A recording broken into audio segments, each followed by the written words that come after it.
We're 100 days away from the NFL season, so let's go ahead and look at some bold predictions from the boys at CBS Sports. Let's celebrate the fact the NFL Countdown hits double digits tomorrow with our Brady Quinn and Ryan Harris, our two Notre Dame guys here to talk a little football.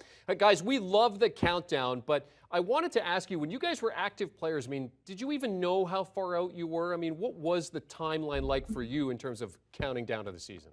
Oh, I bet they did. I bet they did. Once OTAs and all that started, I guarantee you they're thinking, wow, we're only, 20 days away from preseason, which means we're only 5 weeks away from the season.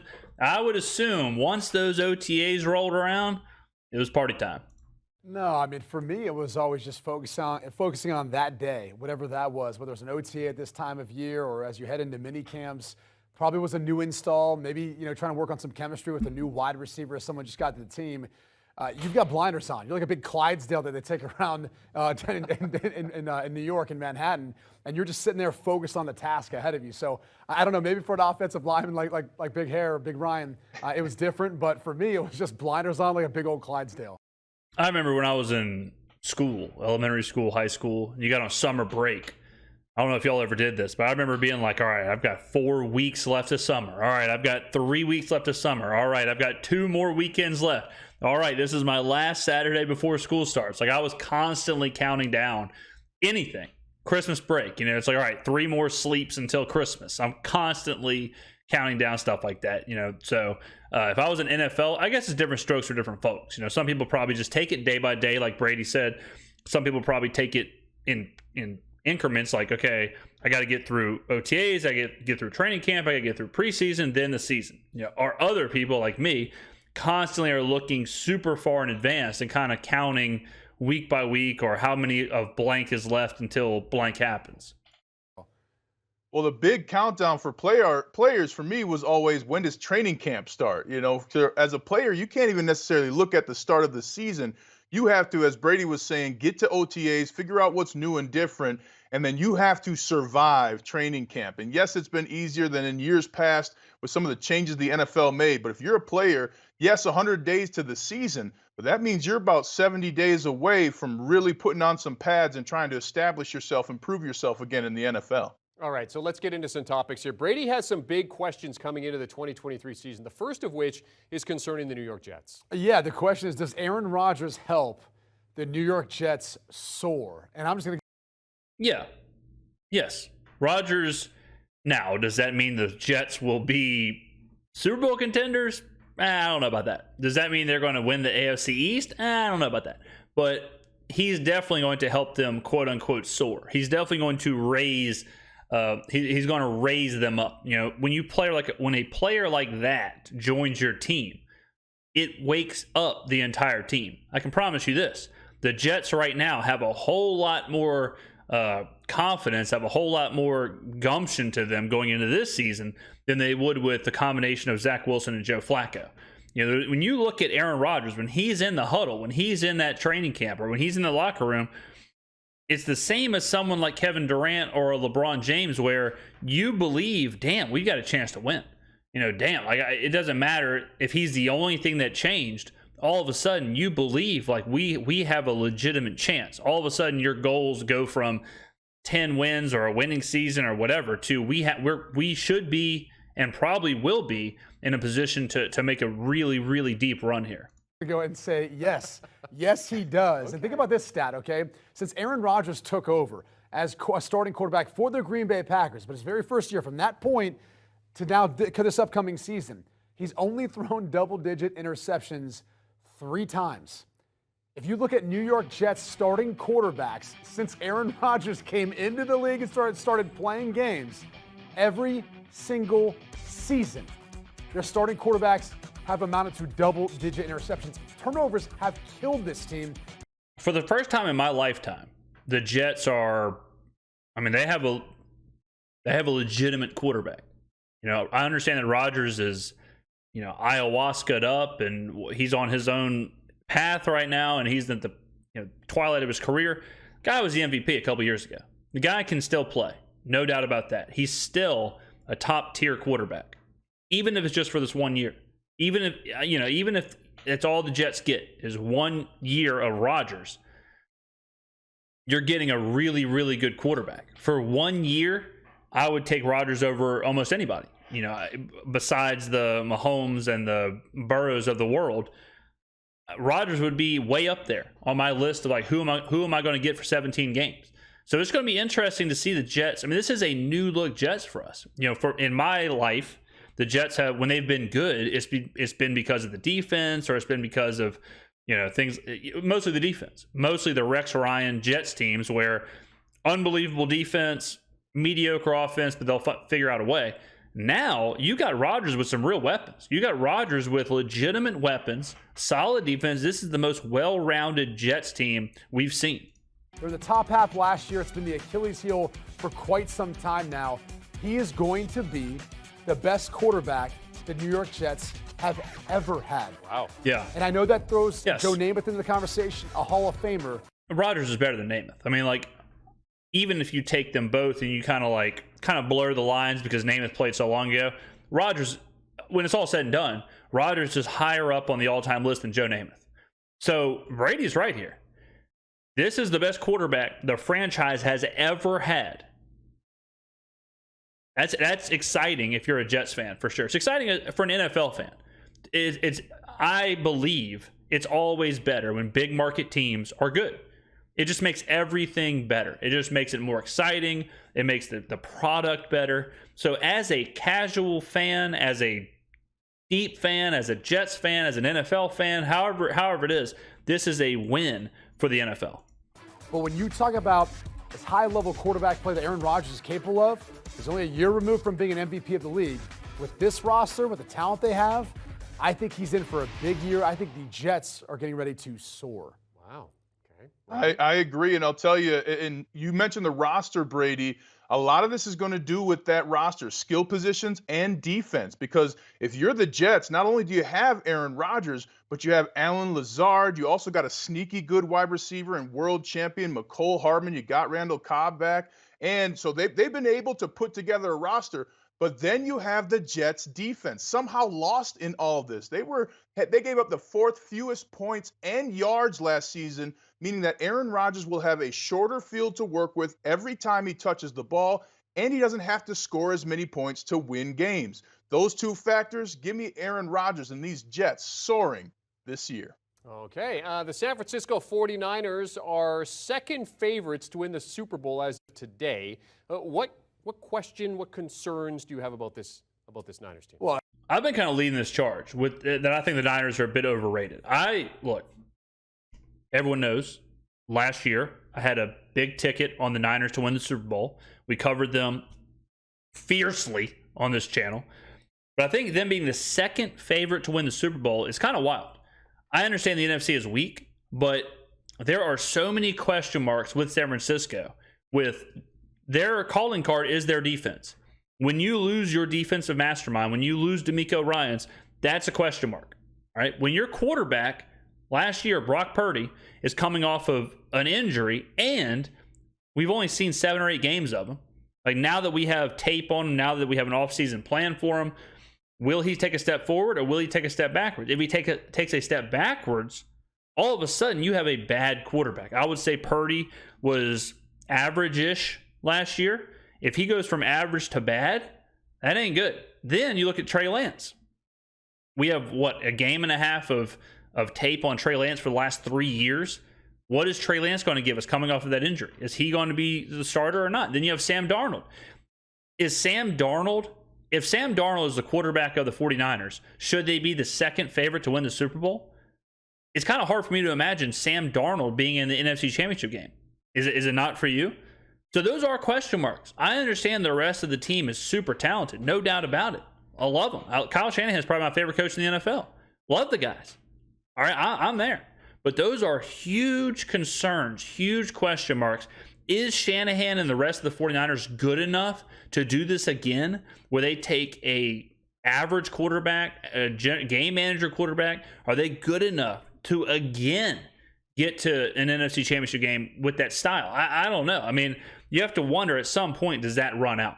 I think this year might be that year. I'm not I've said before, I think the Seattle Seahawks will win the division. I think the Seahawks are the best team in that division, and I think the Niners, unless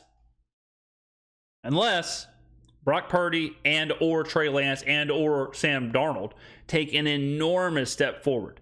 If Trey Lance is sneaky really good and he's playing at a high level, yeah, the Niners will be really good. If Brock Purdy is as good as advertised and the injury is a non-factor and it gets better in Shanahan's system the second year, yeah, they will be really good.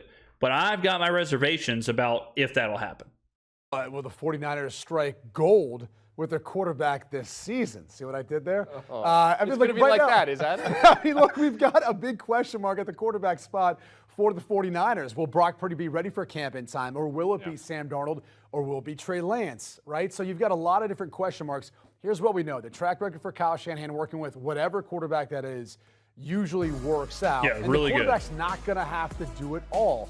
When you look at Christian McCaffrey in the backfield, Deebo Samuel, the way this offense continually operates and gets the ball to the playmakers like guys like George Kittle.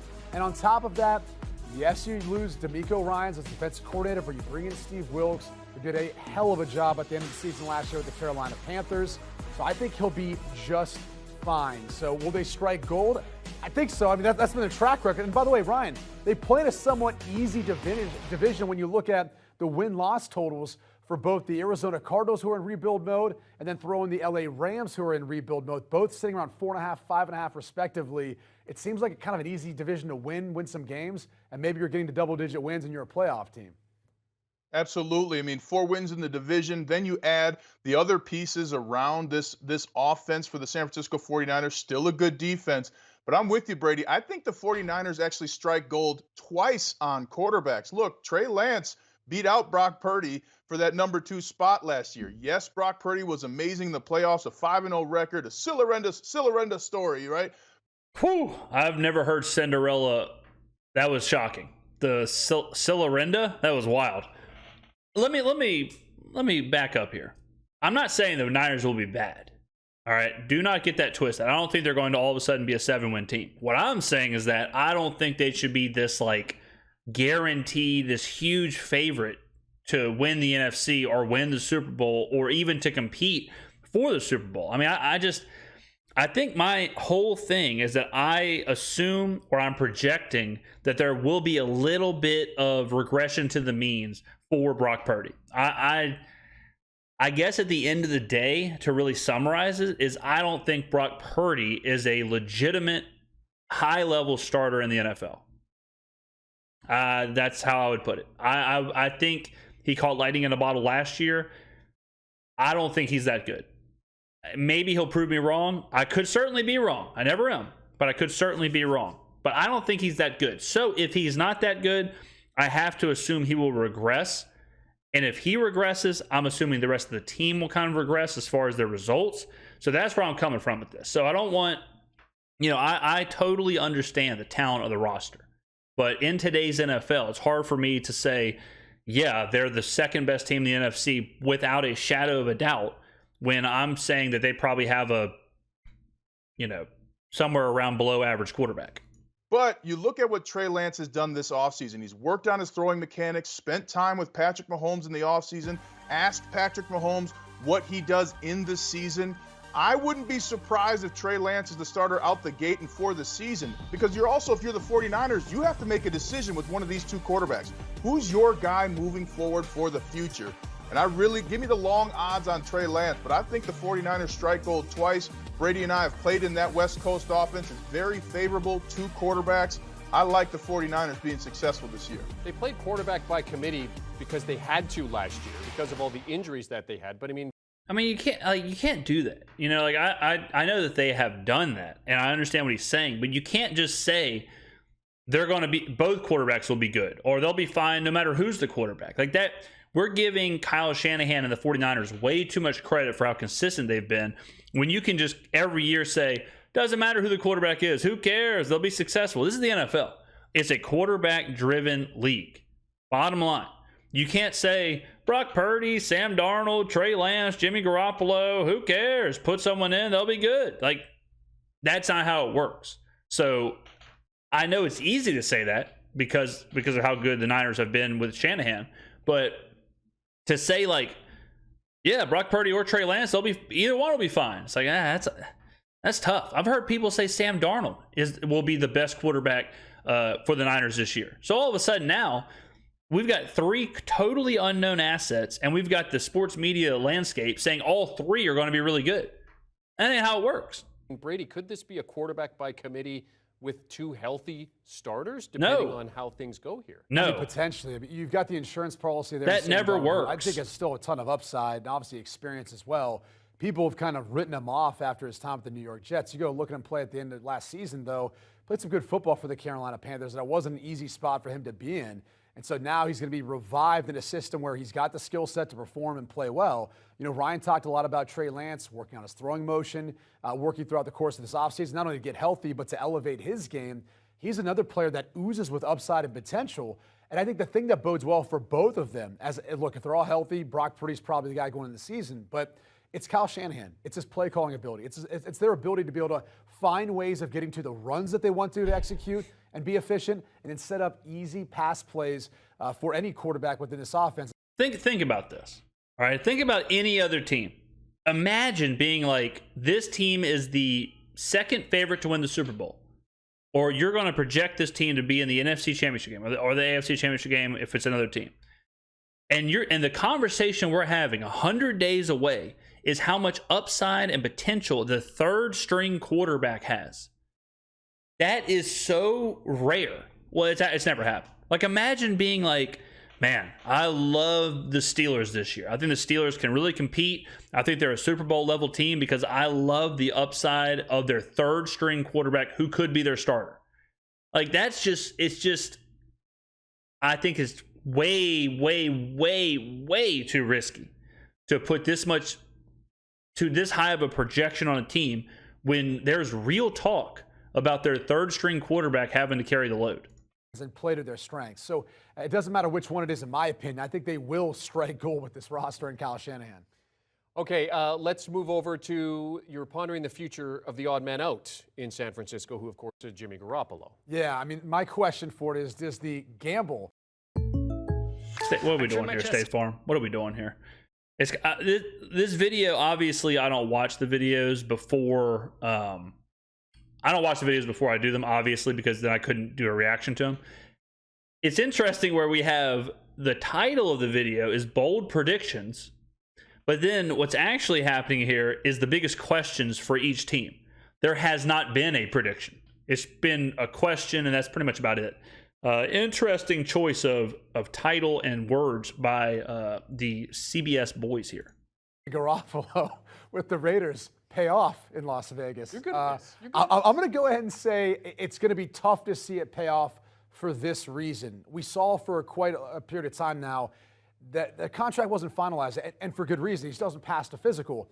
We now learn to find out that he's had surgery. That surgery is on a Liz Frank. I've been through a Liz Frank. I went through almost this exact same scenario where we thought we could cast it. We thought we could then go in a walking boot and through crutches, see if it would heal on its own. Didn't work out that way. Then you have to go have surgery, get some metal put in your foot.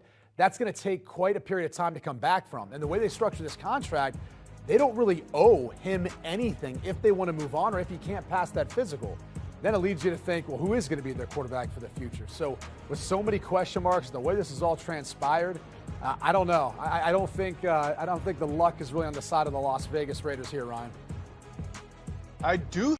Yeah, I mean, I think the Raiders will be pretty much what they were last year. I think they'll be just kind of average to bad. I don't think they'll be great. I don't think Jimmy Garoppolo is the kind of guy you go get to carry a franchise, and maybe they don't want him to. Now, as far as the medical side of things, I don't think that's a big deal at all. He's got an issue with a specific part of his foot that is built into his contract that if that specific part doesn't work out, they are not liable, or they don't have to pay him his money and all that stuff, which is completely normal. Completely normal for contracts to have specific clauses like that in there. If he gets hurt randomly, it's not affected. It's strictly that part of his foot. The Raiders knew he was going to have surgery. The Raiders are okay with that. So don't let that bog you down. And will Jimmy Garoppolo be a Raider? Don't let that bog you down where if Jimmy Garoppolo gets hurt in week 2 because he blows his shoulder out, all of a sudden his contract is voided. That's not how it works. He is going to be the Raiders quarterback. The Raiders are locked in on Jimmy Garoppolo. With that being said, I think this is interesting because I love Jimmy. I love Jimmy Garoppolo, but I certainly would not go get Jimmy Garoppolo and say, hey, lead my franchise. You are the guy. Unless I had a team like San Francisco where I just needed a game manager. I just needed someone to hang out, run the offense, not lose me the game. But I don't know if Jimmy Garoppolo is the guy who's going to raise your franchise. I don't see that, especially in a division that Vegas is in with the Chiefs and the Chargers and the Broncos, the Sean Payton-led new-look Broncos. I just think it's a tough spot for the Raiders. I think they do have a talented roster, but I just don't think they're going to compete in the division, much less in the AFC. I think there's luck on the Raiders side. It has nothing to do with Jimmy Garoppolo's foot, though, because you're absolutely right. Feet are tough to handle. Ask Yao Ming how his feet are doing, right? Bad feet can get you out of the league. A little different situation. They also have the leading rusher in the NFL in Josh Jacobs. You ask any quarterback who their favorite friend is, they'll tell you a run game. And Josh Jacobs only on a one-year deal, so he wants to produce to get some long-term options as a contract. I think that he's going to be the best running back that Jimmy Garoppolo has ever played with in his career. And you add an offense that Jimmy Garoppolo is very familiar with. I think they will get lucky. Now, there are other problems with the Raiders. They lost, remember, 4 games with double-digit leads at halftime last year. So they've got some work cut out for them. The rest of the roster lost some key pieces. But I think that run games makes Jimmy G as lucky as he's ever been. It's always interesting whenever people kind of, like, Josh Jacobs was the leading rusher in the NFL last year. What did that get the Raiders? Nothing. Got him a bad season. What, they win 7 games last year? So you're talking about, is he going to do that again? Is Josh Jacobs going to be the leading rusher in the NFL for 2 years in a row? The way I look at it is that they wasted that year from Josh Jacobs. I would bet a large sum of money that Josh Jacobs is not the leading rusher in the NFL this year. So if they can't win when they had the leading rusher in the NFL, does bringing Jimmy Garoppolo all of a sudden change everything? I don't know about that. Some quarterbacks may call the running back their best friend. I would personally call my left tackle my best friend. So that's just me. Absolutely. That's just me. Well, you're smart. You went to Notre Dame. What are you going to do? Well, and Garoppolo has admitted that he's risking permanent disability in the foot by continuing to play football. So obviously, well, that's standard language within it. Trust me. I mean, you'll see stuff like, for example, if he re-injures the foot, he's not going to get paid. If he has an injury, not true. Well, let's see what he says here. As a result of that injury to the foot, he won't get paid. There's only if it's specific to the metatarsal that's in question. If he breaks his ankle, he will get paid. It has to be very specific to, I want to make this clear, because if you're a Raiders fan or if you're a football fan and you're hearing these headlines, you may think that Jimmy's on a, like, if he gets hurt, he's not getting paid situation. Only if the injury is to the specific part of the foot. Let's just make something up here. But if his big toe is in question and he has surgery on his big toe and he breaks his pinky toe and he's out, he will get paid. It is incredibly contract specific on this money. So what Brady's saying right there isn't the case. It's not if he gets hurt. It's not if he hurts another part of the foot or another part of the leg or his arm. It is only to what he's having surgery on and that very, very, very tiny specific part of the foot. There's all sorts of language within the contract agreement when you take out a waiver. Yeah, I just explained it. That it's a bad deal for players, but when you suffer injuries like this and you've got an offer, you've got to really weigh the fact is it going to get better than this? Or is this the best offer he's got at this point in time, not only to play, but in a system that he knows, with a wide receiver like Devonta Adams, and to Ryan's point, a running back like Josh Jacobs. So with all those things, you have to take that bet that I will be willing to stay healthy enough to be able to make it through, even though that hasn't been a track record for Jimmy Garoppolo. Gamble for Vegas, gamble for Garoppolo. Brian Hoyer, QB2 with the Raiders at this point in time. Lastly, that AFC West. I mean, loaded. It's going to be tough, Brady. It will be tough. And the question really is, can Sean Payton help the Broncos climb the mountain that is the AFC West? Mentos gum comes in a durable What is up with these ads? I mean, who's paying the bills at CBS? Mentos? Another one? Back to back? We got double ads on CBS? Oh my God. I mean, look, while this is going on, I'll answer the question about the Denver Broncos. I think the Denver Broncos are the team that is being most slept on. Betrayal. So I trust Sean Payton. I specifically trust Sean Payton with a quarterback like Russell Wilson.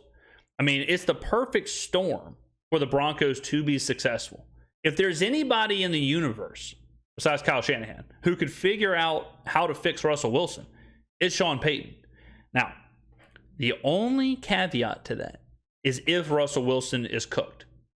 No pun intended. If physically he can't do it anymore. And there were signs last year that he was breaking down physically. We know for sure he doesn't run the same. We know for sure he's not as agile, as quick. That part of his game is over. So if losing that part of his game negates a lot of his other game, it might be one of those things where it's too far gone. But I think Denver is the team that I would be looking at in the AFC as like the big sleeper team. Because if you do get Russell, if Sean can get him to that top level again, which 2 years ago Russell was the MVP for half the season, if he gets him there, he's got the weapons, he's got the defense, he's got all that stuff for Denver to be good. And it wouldn't surprise me at all if they made that jump. So Denver is a team that I'm buying on. I'm putting my faith in Russell and Sean. So I'm not saying they're going to win the division. I'm not saying they're better than the Chiefs. I'm not saying they're going to be a Super Bowl contender, but they will not be the Nathaniel Hackett-led Broncos of last year. As it were. In this case, it would be the Rocky Mountains there, Ryan. I'm actually more bullish and betting on this. And for this reason, look, you look at his track record with the New Orleans Saints and how fast he was able to build up that roster to be a Super Bowl winner. It was year 4. I think the Denver Broncos are more ready to compete right now. You look at Russell Wilson, looks like he's lost 20 pounds. He looks unbelievable. He's moving better. He looks better. I'm sure there was a sense of urgency, too, with now Sean Payton being there and putting a little more pressure on him. But to me, they've got all the talent. It's just about an offensive mind and a head coach who's seen it and done it before and able to mold this team into being a contender. And I do think I was much more bullish on this team last year. I was dead wrong, way off. This year, though, I'm back on the Broncos bandwagon. I do think Sean Payton's going to be that winning difference for them, Ryan. This is something I think people struggle with as well. It's easy to see the difference in someone like Aaron Rodgers coming to the Jets versus Zach Wilson. It's easy to see the difference in quarterbacks or running backs or wide receivers for people. It's hard to really kind of quantify the difference in a coach. I would say, this is controversial yet brave, I would say the difference between Nathaniel Hackett to Sean Payton is equal to, not bigger, than the difference between Zach Wilson to Aaron Rodgers.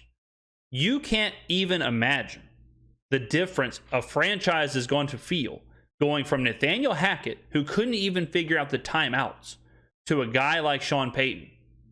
Not just as far as the offense, not just as far as play calling, not just as far as game management, but as far as the culture in the locker room and for the franchise. It is as big of a jump as you can make coaching-wise. It's the same as going from whoever to Andy Reid, where you come in, boom, you're getting a new system, boom, you're getting a new culture, boom, you're getting a new leader, like everything changes. So Denver, like, to say that they're going to make this huge jump, I think it makes perfect sense. I'm glad Brady echoed what I said. Well, and I've already talked to players, and they have said they love not only what Coach Payton has talked to them about on the field, the plays they're running, but also the path that he's putting them on to win. So players are already bought in. Coach Payton has already changed the culture, and then health is going to be a big key here. Let me say this. We're 30 minutes into the video, so I can kind of wax poetic here. I've had people see, some people in the comments have asked me about, reacting to the videos or, commenting things that they feel are obvious. Here's the situation, guys. Here's the hard truth. We watch videos from CBS, ESPN, Pat McAfee show, Colin Cowherd show, local media in New Orleans, wherever, whoever. all these analysts, think about all the analysts that we react to on here. Think about the combined research they have, the time they have, the producers they have, who they have in their ear, who's feeding them information. Then you have me, who's sitting here by myself with no notes doing this. The fact that I am uttering all this stuff before them in these videos, it just goes to show that if you line up 50 media members from all around the nation, they can't do what I'm doing right here. All right? That's the product that you are getting in these videos. That I'm sitting here, what topics? Broncos, boom. Saints, boom. Niners, boom. Baseball, boom. Any topic that we react to, because we don't just do football. We don't just do Saints. We do it all. Any topic, bam, rattling off the top of the dome.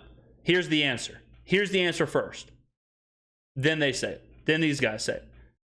That's the magic on this channel. The magic of this channel is you're getting an unbiased look at all these different topics. And instead of going to CBS and then going to ESPN and then going to Fox Sports and then going wherever to hear it, you can just come here. Because you're going to hear the right thing. You're going to hear what this team of researchers is telling these people. You're going to hear the same stuff right here. That's the magic of these channels. That's why we do the videos how we do it, reacting to all these different shows and reacting to these different topics. That's how the sausage is made on this channel. Here for the Broncos as well. They're getting a healthy left tackle in Garrett Bowles, healthy possession receiver in Tim Patrick, and then one of the best running backs in the NFL in Javonte Williams is going to be healthy for the start of the season or near the start of the season. So you combine some discipline, some urgency, an old school head football coach, some key additions on the offensive line with Mike McGlinchey and Ben Powers. This team has the goods, as Brady said, for everyone to be bullish and to really attack that division, which they have drastically failed in. Lost 7 straight to the Raiders and haven't beat the Chiefs since I played on the team in 2015. Woo! Woo, that's wild. All right, that concludes BQ's BQ.